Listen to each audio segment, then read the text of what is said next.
Hello, friends, and welcome to episode 848 of the Juicebox Podcast.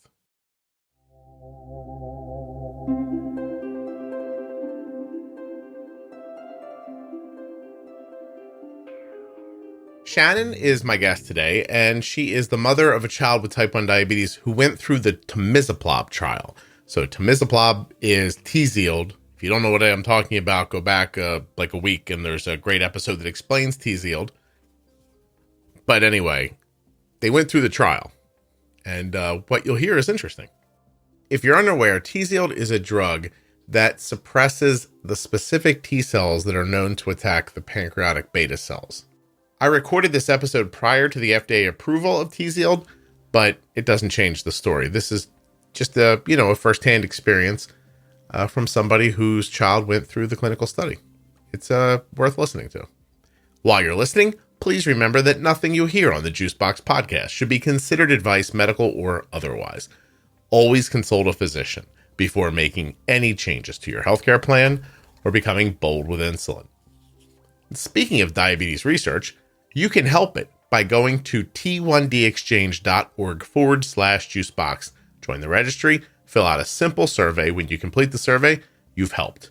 It's that easy. t1dexchange.org/juicebox. This show is sponsored today by the glucagon that my daughter carries, Gvoke HypoPen.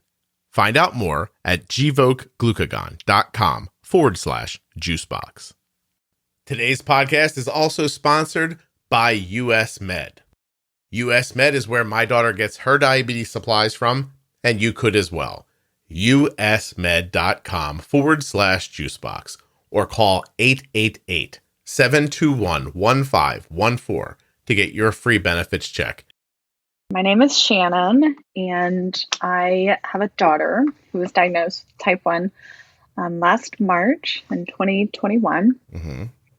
And it came as quite a surprise, quite a shock. She was, diagnosed gifted when she was younger. And so they kind of said at the onset of that, because I thought she had like Asperger's or something. And I am a teacher by trade, mm-hmm. and just knew that you have early interventions and helps the progress. And so I just said to the psychologist, like, hey, I'm just here because she's exhibiting X, Y, and Z. And I just want to help. What do I do? And we got to the end of it. She came out and said, oh my goodness, you're so tired. I said, yes, I am. Thank you for seeing through all of this. And she just kind of said, like, progress kind of this route, lots of gifted programs in the school system.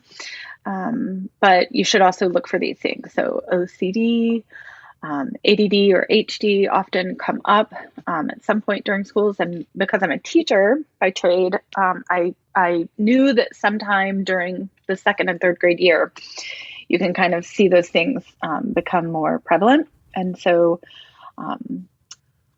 that was during COVID year. So in January of 2020, or just before that, I started noticing like she was a little more, sketchy. She didn't know what was happening. She would forget, directions that I would say or what have you. My husband had a stroke shortly after that.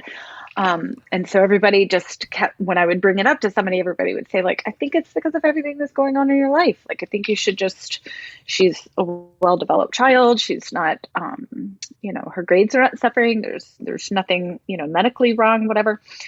But I just knew that something was wrong, but it took about another year for it to show its face. And so we went through the rest of that summer. Of course, nobody was allowed anywhere, inside of public buildings. So she was outside running and playing all the time. And eventually over the next several months, all the normal symptoms that you start to see that you look back and you're like, oh, I wish I'd thought more of that, started to come through. And it was a Wednesday night, and we had seen, my husband and I had talked like, Shannan, goodness, before you go into this, I have things I have to pick apart because there's a lot here and I want to make sure I understand everything. Okay. Go for it. All right. Yeah. So your daughter, who is how old when she, by the way, you said diagnosed as gifted, which I found amusing. But so what happened? They came to you and they said, kid seems smart, want to give her a test, something like that?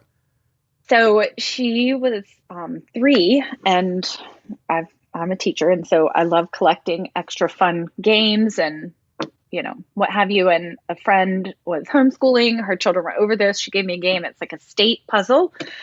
You put together the puzzle. On one side, it's like all colors, says the names of the states, but on the other side, it's like just black and white. Mm-hmm. Has no labels or anything. And she would start doing that side of the puzzle, and then would like flip it over, put the puzzle back together, decide to name and memorize where those states were. And she couldn't read at this time. So it's just like us telling her like, oh, that's Nevada and that's Washington or what have you. And she would flip it back over, do the white side. And then in her head, she like had divided it into like different sections. And so she would go, Mommy, test me. So I'd say, okay, I'd like point to a random state like Missouri, middle of nowhere. And she was like, oh, that's Missouri in section 5. And like she had made up this like her own like sections and everything. And so and she was 3? I didn't teach her that. I mean, she was like 3, 4 around that time, but it was super early. I don't want to break your stride, but stop tapping the table. Okay. Okay. Gotcha. Okay. And go ahead. It was just overwhelming. It was just a lot. I knew that was not, a typically developing 4-year-old. Does that scare you or make you excited at that point? Is she your only child?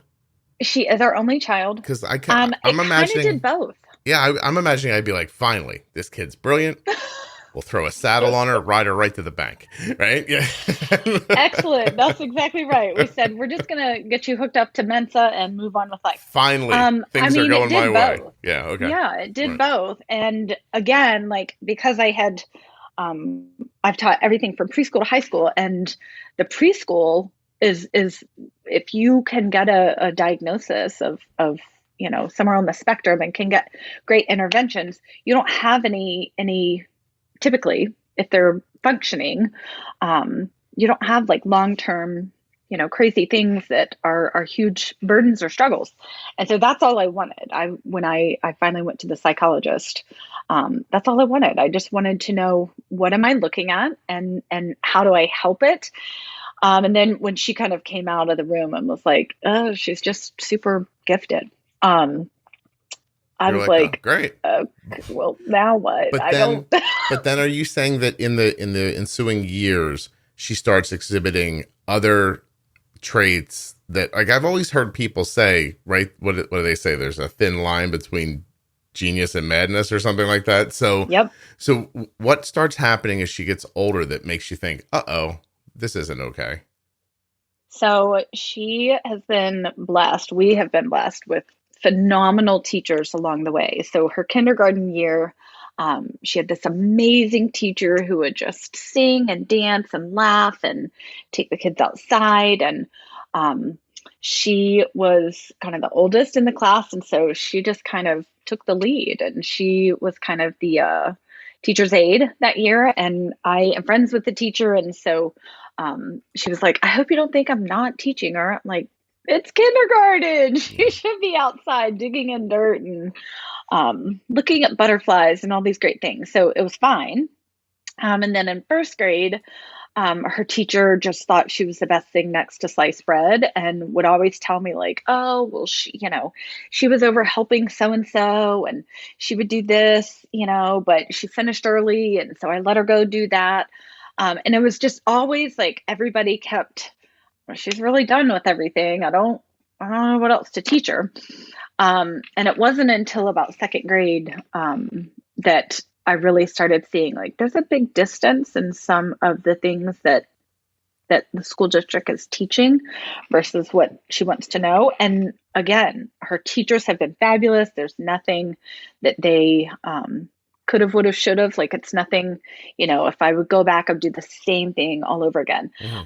But she just started to do things, like look out the window, or she would, every kid comes home. What'd you do today? Nothing.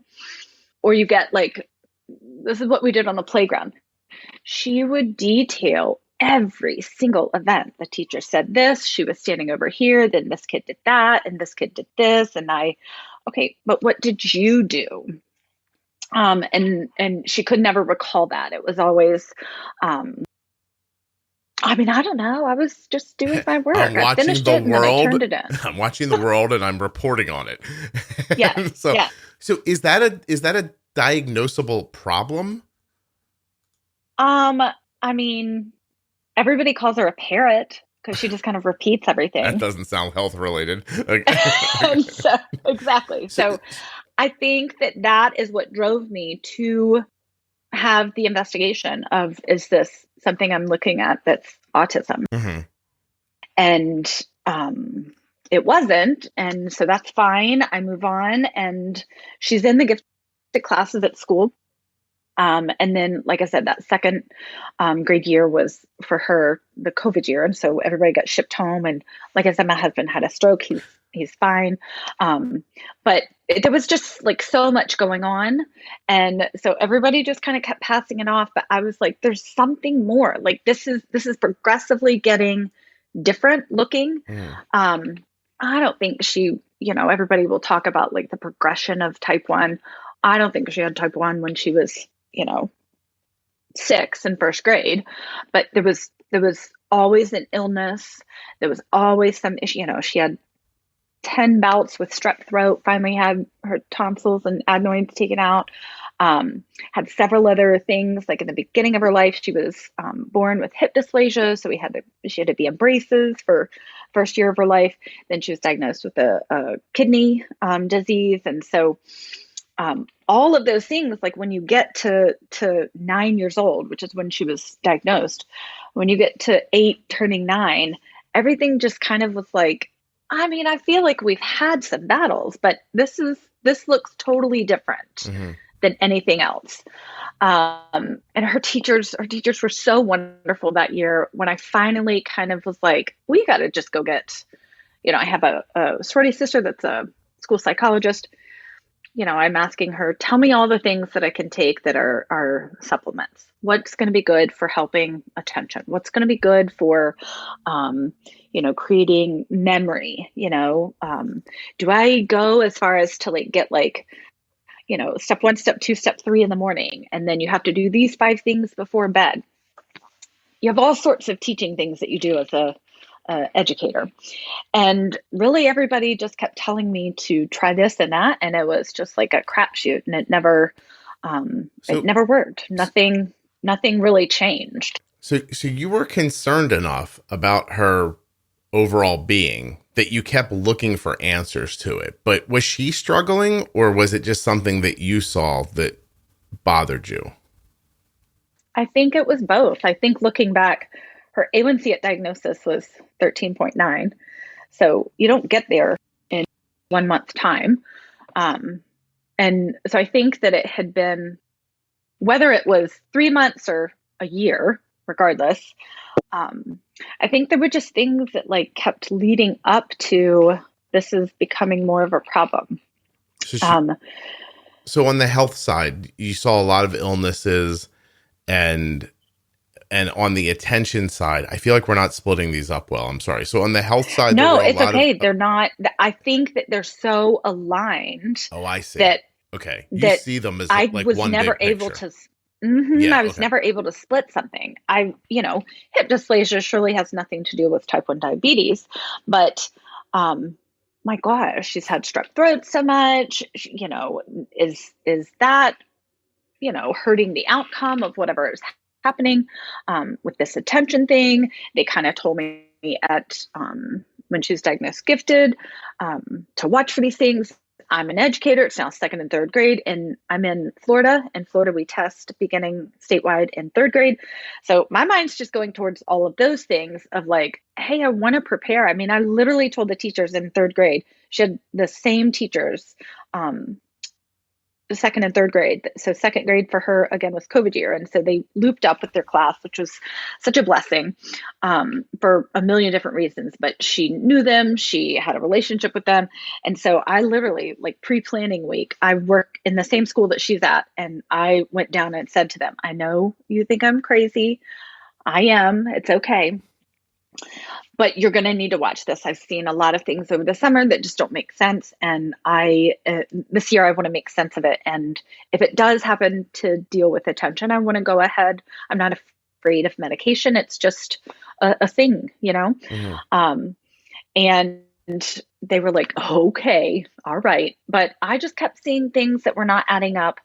And March was diagnosis. It was not one thing. It was not a particular illness that led there, but I knew probably in February that we are going to end up at a doctor. I called the pediatrician and said, hey, like maybe spring break, can I go for a whole bunch of blood work, pull her vitamins, pull different mineral levels. I don't know what is happening, but something is different. Yeah. You know, you're in trouble when you start talking about like, I think I'm going to put tea tree oil in a diffuser and see if you're out of answers at that point. Right. Yeah. But it doesn't mean you're out of things that you're seeing. Like you keep seeing things and doctors will tell you like, it's okay. And you're like, well, it doesn't seem okay. And so on the psychological side with her mind, like, and when you have diabetes and use insulin, low blood sugar can happen when you don't expect it. Gvoke HypoPen is a ready-to-use glucagon option that can treat very low blood sugar in adults and kids with diabetes ages 2 and above. Find out more. Go to gvokeglucagon.com/juicebox. Gvoke shouldn't be used in patients with pheochromocytoma or insulinoma. Visit gvokeglucagon.com/risk. I'm going to tell you about one of the better decisions I made last year. I switched Arden's delivery of her diabetes supplies from where we were getting them to US Med. And US Med is more than edging out the service that we were getting from that previous company. Right from the comfort of your home or office, you can join over 1 million satisfied customers who rely on US Med for courteous, knowledgeable, and trained customer care. And their representatives are going to keep you up to date with your medical and diabetic supplies, all delivered right to your door. usmed.com/juicebox or call 888-721-1514 to get your free benefits check right now. US Med features a litany of things that you're going to love. How about an A+ rating with the Better Business Bureau? They accept Medicare nationwide and over 800 private insurers. They carry everything from insulin pumps and diabetes testing supplies to the latest CGMs like the Freestyle Libre 3, the Dexcom G6, and a little bird told me the Dexcom G7 coming very soon. They always provide you with 90 days worth of supplies and fast and free shipping. Better service and better care is what you're going to get when you go to usmed.com/juicebox. On top of all of this, US Med is now dispensing Novolog Insulin Aspart and Humalog Insulin Lispro through their pharmacy benefits. What are you waiting for? usmed.com/juicebox, 888-721-1514. US Med is the #1 distributor for Freestyle Libre systems nationwide. They are the #1 specialty distributor for Omnipod DASH.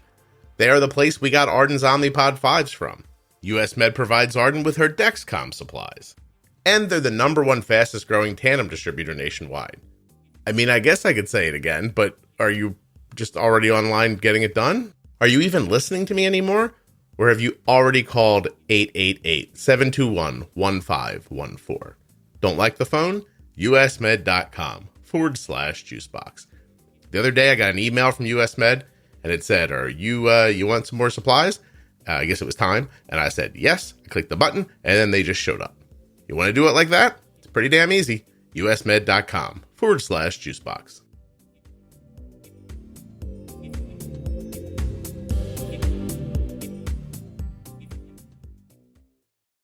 Keeping her health out of it for a second.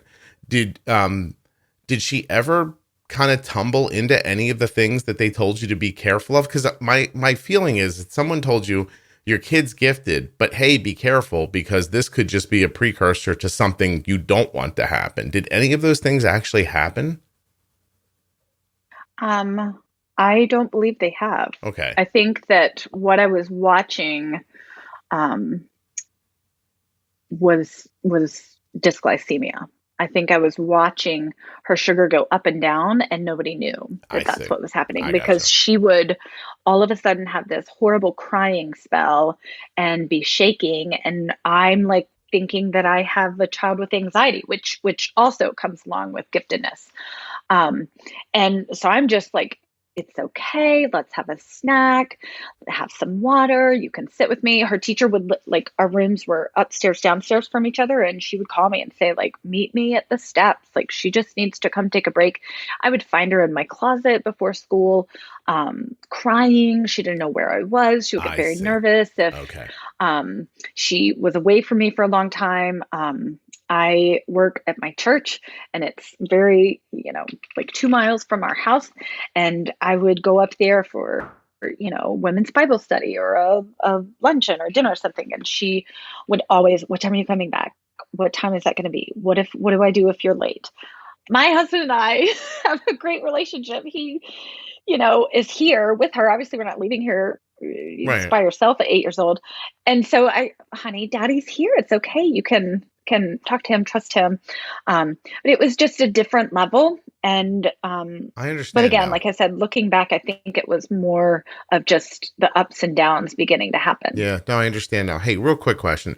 Women's Bible study, you really just get together in a room and you complain about your husbands, but you're holding a Bible when it happens, right? No. Are you sure? Well, maybe some of them. I don't know about all of them. I can speak for ours. Ours is a wonderful group of ladies that you're actually reading the Bible? We are actually reading the Bible. We're checking on each other. We have such a great community that people are having babies and everybody's going over to take the other kids and drop off a meal and clean the house. And it's wonderful. All right. Okay. I'll take your word. Good stuff. So I have to tell you, my one takeaway from this first 20 minutes is whoever told you your kid was gifted and then in the next breath said, hey, be careful, they might be autistic, is a shitty person and should not have put stuff like that in your head. And I'm genuinely bothered by that. Like, it just, you know what I mean? It's like somebody came up to you and said, hey, you won the lottery. By the way, did you know lottery winners often shoot each other? It's just a very... I think it was just kind of watch out for these things. I know, Shannon, but it got so far into your head. And then it did. And then forest and trees. And then she's having these situations that are likely, like you said, from bouncing blood sugars. And instead of you being able to go, this seems like a health issue, you were like, maybe she's becoming something else. Like, you know what I mean? Maybe her brain's is coming after her. What, I don't know, whatever the hell you might have been thinking. It put you into a mindset, and it feels like it didn't let you see everything else because of that. And that's a shame, Well, and I think it was all out of helpfulness. I don't think any of it was, I mean, I myself, like, I'm looking at my 3-year-old who's like holding up the outline of Nevada or Missouri, even like Missouri is harder to identify. Oh, that's Missouri in, zone 6. That's atypical of a 3 or 4-year-old. This kid, we're going to be in the Rain Man movie. By the way, Rain Man. Yeah. Was that just, what was that movie actually about? It's such an old, all right, we're not going to go down that road. I'm sorry. I realized I was like, that's okay. But we did have that conversation. My husband and I, like, oh my gosh, is this what we're up against? And I don't take any offense to, she was so great. I've used her several times over the years, the psychologist. I think it is just, I want to know information. I am a research junkie. We will find that out when I talk to you about Teplizumab. Yeah. I just want to know all the facts. If you just tell me what I'm up against, I can face it. It's going to be okay. There's insurmountable things that we're up against every day. Everybody has a hill that they have to climb. Right. But my positive attitude is helpful. Okay, so tell me all of the things that may or may not happen, and I'll be able to run with it from there. Yeah. No, I appreciate that. So, okay. So I before we head down this other direction about clinical trials, I have to ask you, your husband has type 2 and you said he had a stroke? Yeah, okay. It was wild. It was unexpected. He, about, I guess 12 years ago, had a neck injury. And so he had a couple of neck surgeries. And so he was on various medicines for this, that, pain, get out of this, change that, have this surgery, pain, get out of that. And so there was a period of about 5 years where, although it was, managed, quote unquote, it was more or less in and out of doctor offices, just trying to make sure that his neck gets fixed so that he can walk around and function through life. And he is, it's fine. But that gave way to my blood sugars are not going to be as controlled as they were. And his father has had, 8 to 10 stents. He has a laundry list of health problems as well. And so this was inherited. What we didn't know was that he also had high blood pressure. And so over the years, you go back and forth to the doctor, and he was keeping up with it, but just was not well managed. And so the week that he ended up, it was a Friday, he had kind of a precursor of it on Tuesday. We could just kind of thought he had the flu, and this is, COVID's coming out. And I was like, I don't want to come near you. You stay right there on the couch. There's a bucket over there. Just throw up there if you're going to get sick. And the next 24 hours, bless us, are proved to be that it has nothing to do with the flu. Yeah. He knew something was off, drove to work, got to work, was real confused, unable to kind of put together a sentence. His coworkers were like, bro, you don't sound good. You don't look good. Like, what's going on? He was like, I don't know. I forgot my bag at home. I'll be right back. Which his work was like 20 minutes away. He should have never gotten back in a car. But he did. They called me at school and found me and were like, he left, but we don't really think he should have left. Can you track him? I think he might be having a stroke. So I found him. I called the urgent care that he was going to. I went there. I'm like, heaving. I think he's having a stroke. We have to go. Can he stay here? Do we need to call an ambulance? I'm going through this whole thing. They're like, I think you have time. We went to the hospital, and within 5 minutes, they had him back in MRI. They were fantastic. Took care of everything. And so the next several months were just getting his numbers back into control, and he's doing a great job now. So his last A1C was 6.7. Right. And so now it's a competition between the two of them. Wow. Mine's the best because I don't have diabetes, but I'm winning this. Yeah. So I have to win at something. Okay. So he has type 2. Prior to this event, was his A1C much higher? Oh, yes. Yes. Okay. Significantly higher. And then, it's not 14, but it was at least 9 or 10. And what also we didn't know is that his cholesterol was going up, his blood pressure was going up.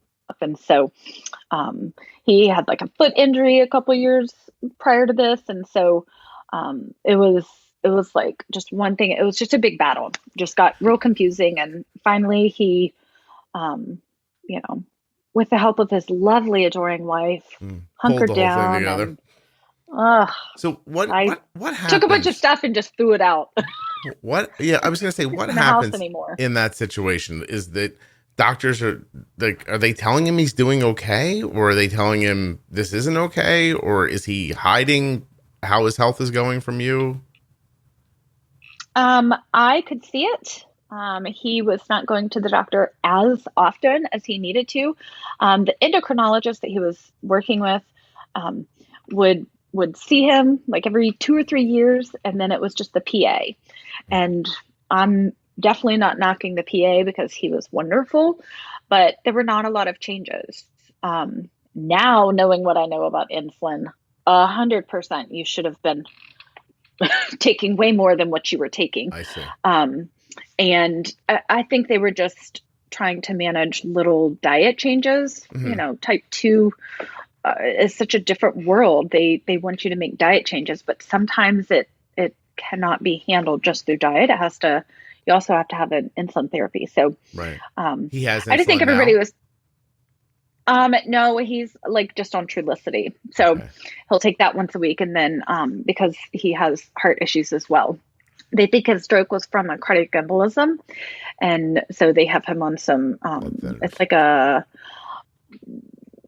I'm going to say metformin and something else, but I'm sure that's not right. But it's a drug that kind of protects the heart as well as helps with insulin resistance. And he's doing great on it. How long did it take him to develop neuropathy? Oh, gosh. Let's see. He probably was like diagnosed early in our marriage, 15 years ago, 17 years ago. Light, like he could still feel things, but after his neck surgeries, it exponentially became faster. Okay. So I would say like a solid 10 years. He 7 to 10 years. It's been hard. Okay. And then definitely the last 5 years. And I think it probably progressed faster because he wasn't as on top of it as he should have been. And now he actually is having some progress forward. He's actually beginning to have some feeling back in his As to say, lower once legs he and comes stuff. down? Yeah. Yeah. So that's excellent. great news and hope. Yeah. Good for him. All right. Okay. So I think the theme of why you wanted a half an hour later, I think the theme of why you wanted to come on, right, is about, you wanted to talk about clinical trials. And specifically, is your daughter in one? She is. Okay. Yep. So tell me She's in the infamous Teplizumab trial. Tell me how you got into that. So she was diagnosed on a Sunday, and we had the education classes get sent home. We were actually on spring break that week. So we go back to school the following week, and I had pretty much just told everybody, my partner teacher, her teachers, anybody else in the building, if you see me and I'm not in my classroom, I'm attending to my kid, and I just need your forgiveness ahead of time, because my whole world has just been shifted upside down. I was looking through all my stuff in preparation for this, and they send you home with this packet that's like half an inch thick of like instructions for discharge and next insulin dose is at 3:30. And I've heard you talk, and of course other people, like they're sending you home with this kid, and you're like, but this can kill you, but I'm supposed to give it at 3:30. I don't have a clue as to what I'm doing. And of course I was not sleeping. She was, of course, at that point still having high blood sugars. Within a couple of weeks started having lows, because now her body is like, oh, thank God you found me in this state of distress. And so it was just wild. And so the clinic that we see here in town came up on my phone. And so my kids knew the drill. I said the kid's name that we had all worked out like what was going to happen. The doors were going to open so that the other teacher knew. I was walking out of class for a minute, and I took a phone call, and the person on the other line said, hello, I'm so-and-so. I'm with Nemours Clinical Research. This is what we're about to do. And we were wondering if we could send you some more information and if you would like to participate in this. And I mean, mind you, maybe 12 days had gone by, maybe. And I was just picking up the phone because I'm like, oh my goodness, it's endocrinology. I have to talk to them about something, obviously. And so he was so gracious and answered all of my immediate questions, which were like, I have no idea what this is. Where do I get more information? Can you email me some things?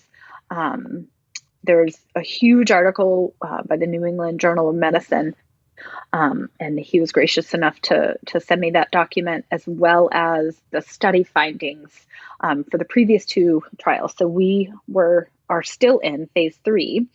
And so he sent me phase 1 and 2 and all of the information. And so he said, I'll give you the weekend. Can we set a time, in a few days to, you can talk to the lead doctor, and any other questions you and your family have at that point, we can answer them. And so that was, I don't know, like a Thursday or a Friday. And the following Tuesday was our appointment to talk to the doctor. And literally my husband's first response was, if our participation in this can help someone else not have to go through this, why would we say no? Mm-hmm. And my initial response was, oh my goodness, I'm going to have all this research and all these doctors and nurses like right at my fingertips. I know nothing. I need them. So yes is my answer. But it's a pretty intense trial. And yes, the reason why I said, please, can I come be on the show is to tell everybody to please get involved in a clinical trial. This one is obviously extensive. They're not all like this. But this is why we have the things that we have. This is why we have FIAS. This is how Omnipod 5 is able to come onto the market. This is why the G7 is getting smaller. People are going through trials. People are giving other suggestions of side effects and ways that we can maybe combat that and what have you. And I just want to be a proponent of those trials. Mm-hmm. And it doesn't even necessarily have to be endocrinology. If you have, a bunch of heart issues in your family, then by all means, search those things. Ask your cardiologist. And you can, what I think a lot of people don't know is like, you can readily go search them up on clinicaltrials.gov. Yep. And find a whole bunch of trials. And then talk to your doctor. Some of them are like ours, really intense. And then some of them, I have a friend who did one who just answered, some mental health types of questions with being a parent of a type 1 and answering mental health questions. And so it was like literally just on her phone once a day. She had to do it. And it was for like 6 weeks. Wow. That's really simple. You might end up helping somebody. Yeah. For sure. So, okay. So you find this trial, right? And it's one of those trials they want to get you on very quickly. Is that correct? That's correct. You have to begin treatment within 6 weeks. Okay. So tell me how, and that happened for you. So how long ago was that now? So that was, we were diagnosed March of 2020 and, it's like 2021. Like 14 months ago. Yep. Is she still in the trial? Yep. Wow. The last month we will be in actual phase 3 will be July. So, she was having blood work. I think the 4th week of diagnosis, so post 1 month. And then you have to have a mixed meal tolerance test, which is just like the pregnancy glucose test, to see what your body does. Your pancreas still has to be working. So with Teplizumab, the wonderful Francisco who came on and talked about it, the guy who heads up Prevention Bio, he explains it so well that the goal is to go in and tell the beta cells or the T cells, the beta cells are not the enemy. It's okay. Leave them alone and kind of disrupt all of that and change it back to where the beta cells can produce some insulin. Mm-hmm. That's in my terms. He explains it way better. What did I say? It was 452, I think. So everybody should go back and listen to 452. Episode 452. Yeah. He was really wonderful. They'll be back on soon. I can't wait in a couple of months. So have you noticed any difference? Is this a double blind study? Is it possible she's not getting Teplizumab, or what do you got? It is a double blind. It's randomization. 1 person gets placebo, 2 people get the drug. But just like he said in the episode, you have, indicators that somebody would be receiving the drug. So we did the MMTT. She passed it. C-peptides were still working, what have you. She starts the day before you begin. You have to get a PICC line. And so she gets a PICC line. We come the next day and she has like a 4-hour test again to show what's happening. And then if that continues on and you can pass that, then you begin, and the medicine is administered within about an hour or 2. Okay. Very quickly, you can see that her disposition and demeanor change. She was exhausted that whole next day, or that afternoon and into that following night. I don't think she was awake for like 3 hours that day. Okay. And it's only, they start the medicine at like 50%, or it might be like 25, 50, 100, or somewhere like that, but it's not the full dose the first until day 3. And so it didn't give them any indication just because she was tired, because you also get like a jacked up amount of Benadryl so that you don't get sick. And one of the reactions is a rash. And so they also give you that to kind of prevent that. But the second day we got home, she slept for like 4 or 5 hours. And then she got sick that night. And so I texted the team and said that, and they're like, this can only, really mean one thing, that it is, it's an immune modulating drug. It's going to cause these things if she's getting it. And so, we have talked through the entire study about her actually receiving it, and have made decisions based upon that. We'll find out in July whether she actually was or was not. But we left the hospital on like something like 15 units of with the standard 15 units of insulin, ratio of 1 to 15, something of this nature. And I have not used insulin before. I mean, it changes, she's a girl, God bless her, at hitting puberty. And so it changes throughout the month. But, I mean, sometimes I don't even have to give her insulin for things. The free snacks are typically anything under, 15 carbs, outside of like, obviously having half a bowl of pasta or something. But she's at a friend's house having a popsicle. The other girl's a type 1, and she's like over there bolusing for like 2 units, and Delaney's like, nope, it's a free snack. I'm good. So that's, just having the popsicle. A couple interesting things there. One of them is that you're in a blind study, but if you're going to have a reaction that needs some sort of intervention, how do they pretend that you don't know if you have it or not? Like, that's a weird situation to be put in, right? Definitely. Okay. Definitely. And they said, like, in the beginning, when we're still asking questions, they said, although it's blind and the pharmacist mixing the compound doesn't even know if it's the drug or not. We are just going to assume if she has no reactions that she's in the placebo. And if she is having a reaction, that is what it's from. They do safety checks on labs every day. They are so thorough. It is so many vials of blood that are being taken. They have to ask your permission for anything over a certain amount that they're taking, like each day or each time period that you're like giving blood for various things. If it's over a certain amount, they have to ask permission, because it really is a lot. But no, it's crazy, really.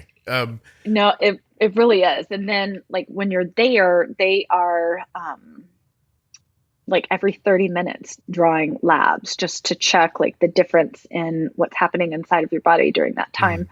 How much of the medicine or lack thereof is functioning in and through your body. And then in between those infusions, you have safety labs every month. So that was a huge benefit to us, because I was, instead of the every 3-month appointments, I'm there, once a month having labs drawn. I get to see your A1C all the time. I get to make sure that, well, can I ask, she's not coming to beat me with competition. Is she using like a basal insulin? She is. Okay. Is she on a pump, or is she shooting it? Is it MDI? And so now we're on a pump. So we left obviously on MDI, and it was Basaglar and Novolog. And I feel like everything was going swimmingly, but she wanted a pump. We met a little girl that has type 1, and she was on Omnipod as well. And so, she showed her pump and how they do it. And Delaney, my daughter, was just all over that. And so as soon as we could get our hands on it, we did. And I would not go back. It's her body, her disease. Ultimately, if she says, I need a pump break, we'll do that. And I feel like, we would have the same control, especially now, over a year in now. If I know that you're going swimming the next day, I'm just not going to give you a bolus for the insulin or for the food. if you're going to jump in a pool, or I'm going to lower the basal, the night before, whatever. I feel like now I'm comfortable doing those things, whereas before I was not. I didn't know enough about it. Right. But now being on the pump, being able to go back and see history and know what she does when she's anxious or nervous or excited, how she does in pools. That's, we're in Florida, so it's like extremely hot, what she does in heat, all those things. I'm much more comfortable. So, but right now we're on a pump. Okay. Are you, do you believe that she's using less insulin now than she would have been if she wasn't in the trial? 100%. How much? 100%. What's her basal rate? So we're in the middle of a growth spurt. So I'm not going to tell you today's, because today's is just shoot it and I'll give you a Gatorade at the end. But typically it's somewhere between 0.4 and 0.6. What does she weigh? She's about 103. She's 5'2". She's super tall for her age. She's 10 now. But she's a solid, 2 to 6 inches. But just getting taller than her classmate. But just getting like 0.4 an hour. Mm-hmm. So typically on DASH, my statistics were anywhere between 4 units and about 8 units a day. Okay. And then her ratio is crazy. Her ratios, her sensitivity factor is anywhere between, 70 and 90. I have it dialed down a little bit right now because of her growth. And her ratio is silly. It's been everywhere from 1 to 100. When I was barely having to give anything, to now it's somewhere in the 40s. So depending on what the meal is. 1 to 40. Arden's 1 to 5 right now. So that's wild. Yeah, that's and that is what's been interesting to watch is her little friend that we have is like that. Like she's like, no, breakfast is like 1 to 7. Lunch and dinner are a little bit higher, but it's just crazy. And snack, like I said, she was the one we were having the popsicle with, and she's like, no, I don't have to give them some for that. It's free for me. She had like a little tick up, and then it's leveled back out. So it's just been wild. And I stand by what my husband and I thought the very first time. We just have this information sitting at our fingertips. And if this is able to go into a pool, I think it's about 320 people that were in this study around the nation. And if those 300 people, placebo or medicine group, can help,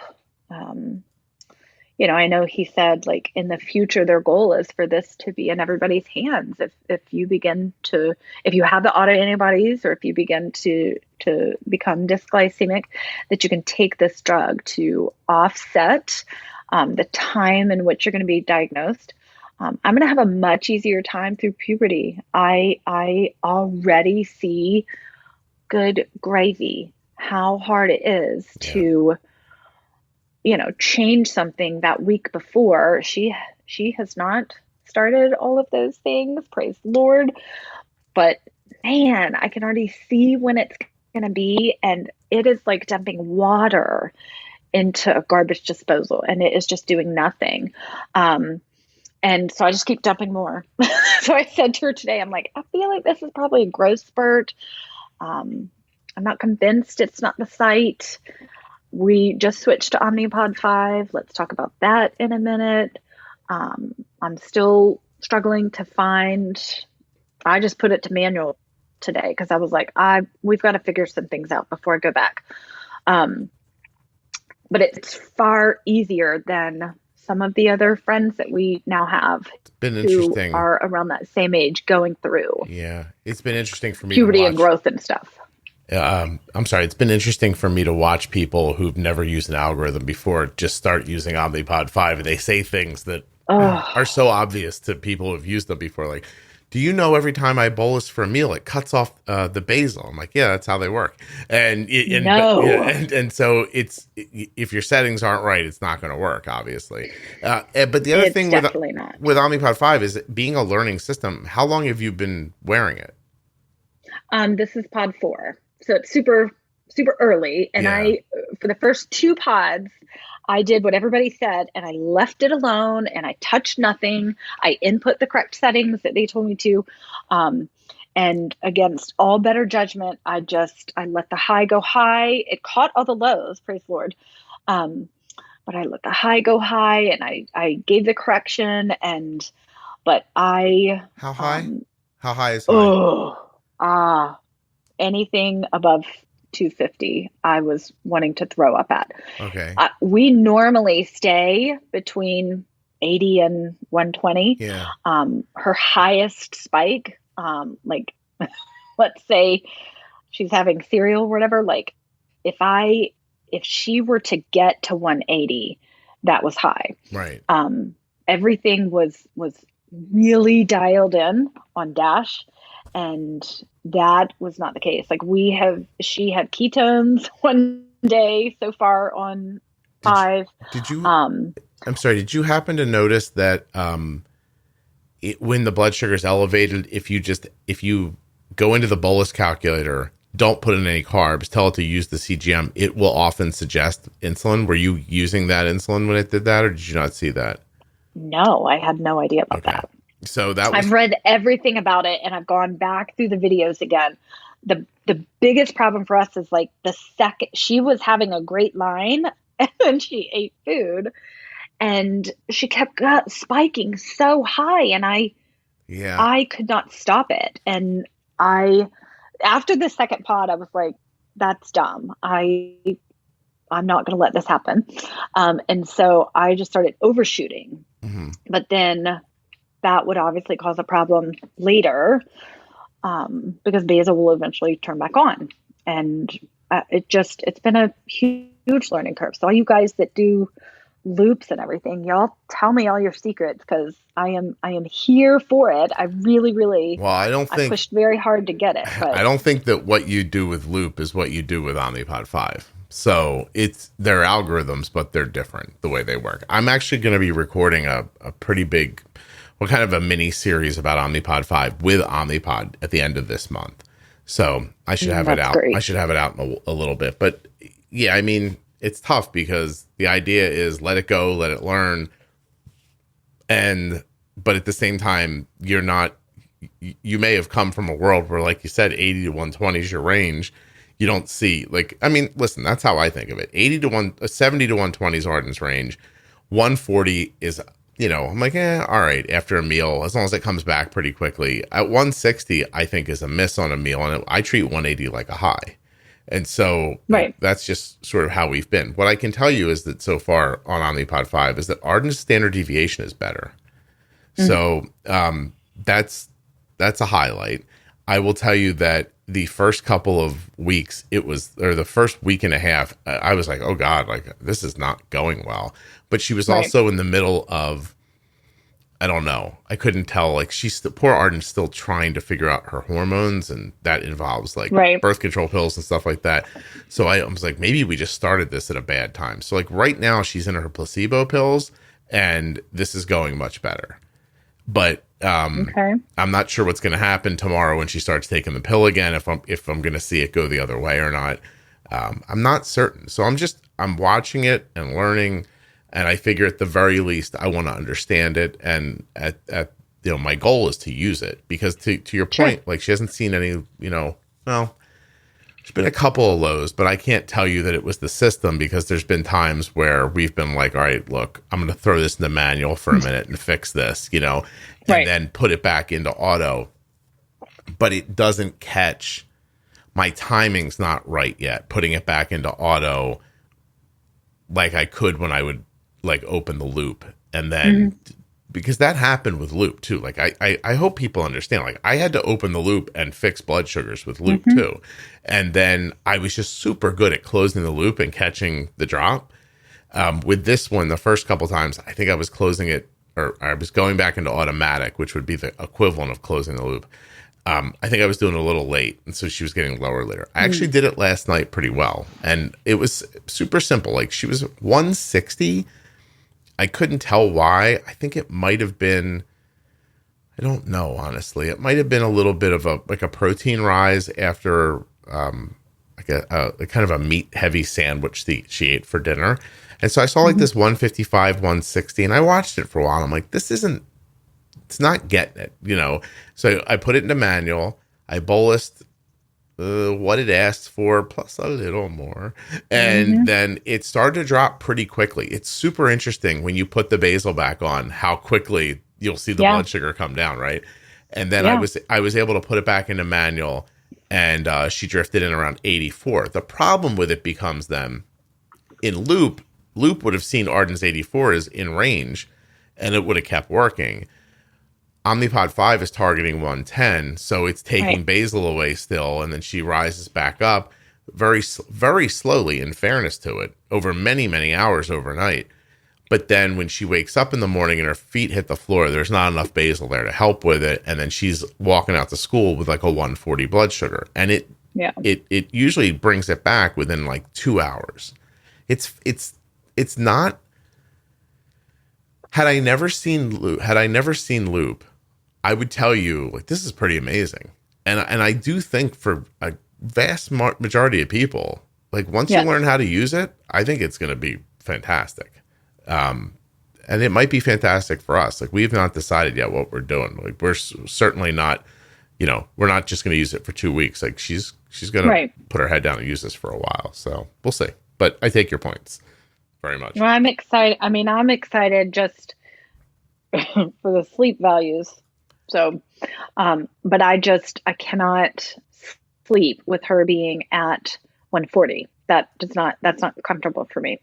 And so, you know, I woke up to it last night and I was like, I'm done. So I switched it to manual and I used it like a pump. Threw some insulin in, and I was like, Sugar Mate will call me if something happens. And I slept. It was great. She woke up at like 90 and I was happy as clam. Did you send her off to school this morning in manual? Oh, we are done with school. Oh, okay. Praise the Lord. Okay. We are in the freedom state of Florida. Is she sleeping still, or is she awake? No, she's awake. She's actually an early bird. We're both early bird. So she was up by about 8. And did you leave it in manual this morning? Off doing stuff. Or did you put it back into? I did. Yeah. No, I left it in manual. I told her I need it. So just the whole time we have been battling the highs. And so yesterday was a little bit better. I finally switched it back into auto. I changed some things. I researched a bunch of stuff. I changed some things. I put it back into automatic. It was fine. And for her, she lays her head down. So hers is not feet on the floor. Hers is head on the bed. Right. The second she lays her head down, she is, if I did nothing, she would be at 250 before I could fix it. So typically I'm giving her a unit before she like goes to bed. Yeah. And just kind of letting it get in there before she actually lays down. And I thought that I had enough in her last night, and so it did not happen. And I let it go and I let it go. And like I said, it was like 1 a.m. and I was like, this is so dumb. Stop being high. So the only thing, a bunch. I haven't been with it long enough to give advice about it, but the one thing I can tell you is go into the bolus calculator, tell it to use the CGM number, and it might suggest insulin. My finding so far is if you bolus the insulin it suggests, it doesn't cut the basal away. So what I'm guessing is this is the amount of insulin that this is completely a guess. I have no idea. But in my mind, this is the amount of insulin it's going to add through basal, but you can bolus it now. And I might be wrong about that. We'll see when I talk because I'm actually going to have somebody from the company on to ask the questions of. So we'll see. Great. We'll double check that with them because that is one of my questions. Don't worry, that's one of my questions for them. Like, what is that? And by the way, if it wants me to have 0.4, why doesn't it just give it to her? And they're going to say, well, that's not how the algorithm's built, which I know. Too. And that's my other question. And I've said this in the Facebook group is several people put up I'm not putting what I think yet because I don't think I have good results for people to come ask questions about. But for other people that have done that, one of my questions was, okay, but I woke up, the last time I gave her insulin was 8, 9, 10 o'clock. I woke up and she still had 0.25 on board. What? Why didn't it release the rest of that insulin? And she was sitting at 120, and I have everything. 110 is high, 110 is low. I don't have any Once she gets to 110, push it down. I had a little confusion last night around that too. Like she ate at like 8:00, and at 12:30, it still thought she had insulin on board, but her blood sugar was 150, and I'm like, that don't seem right. So why is it not? So somebody said that is, oh golly, what did they say? They said, I'm not going to make sense of it now. You can go back and look. So I'm avoiding everything everyone is saying online. I'm just trying to absorb. I love that. Yeah, I'm absorbing what's happening. I don't care what anybody else is having happen right now. Like I don't want to get. Yeah. I almost think of it sort of similarly to why I was upset earlier when someone said, "Hey, your kid's gifted. Look out for autism." Like I don't want to look for things that aren't there. I just want it to happen, and I can try to absorb it. So. Anyway, we'll see this is very early on in all this, to be honest with you. I don't know what the heck I'm talking about.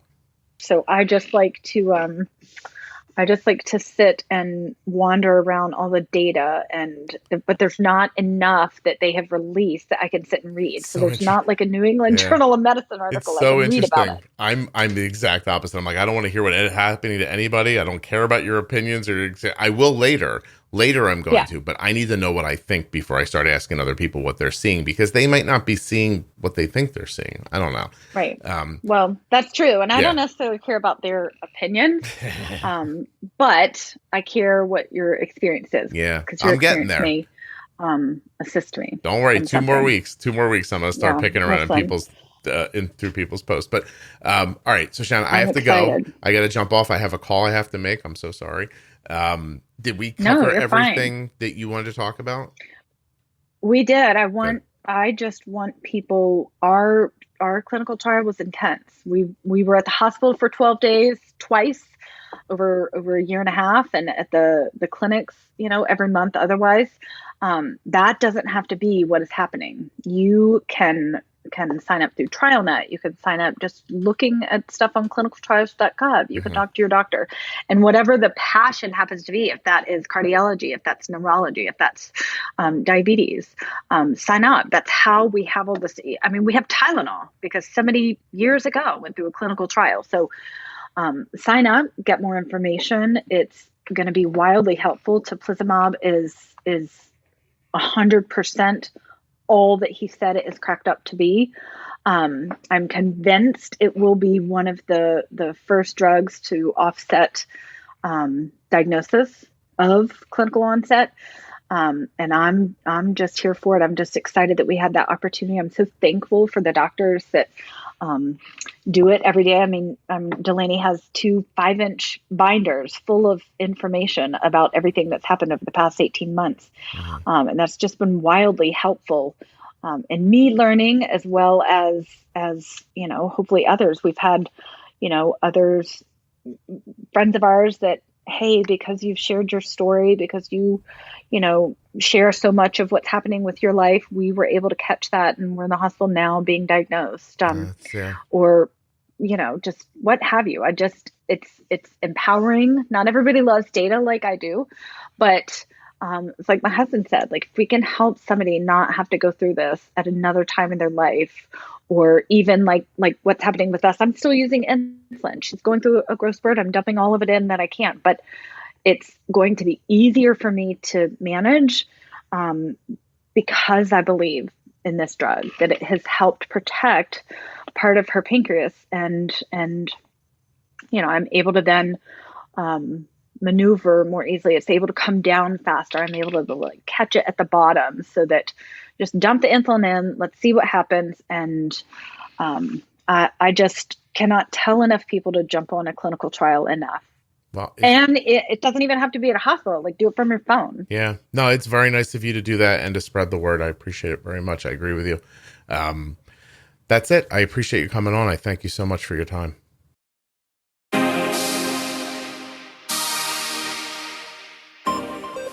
A huge thank you to one of today's sponsors, Gvoke Glucagon. Find out more about Gvoke HypoPen at gvokeglucagon.com/juicebox. You spell that GVOKEGLUCAGON.com/juicebox. And I'd also like to thank US Med and remind you to to go to usmed.com/juicebox or call 888-721-1514. US Med is where Arden gets her Omnipod and Dexcom supplies from, and so could you.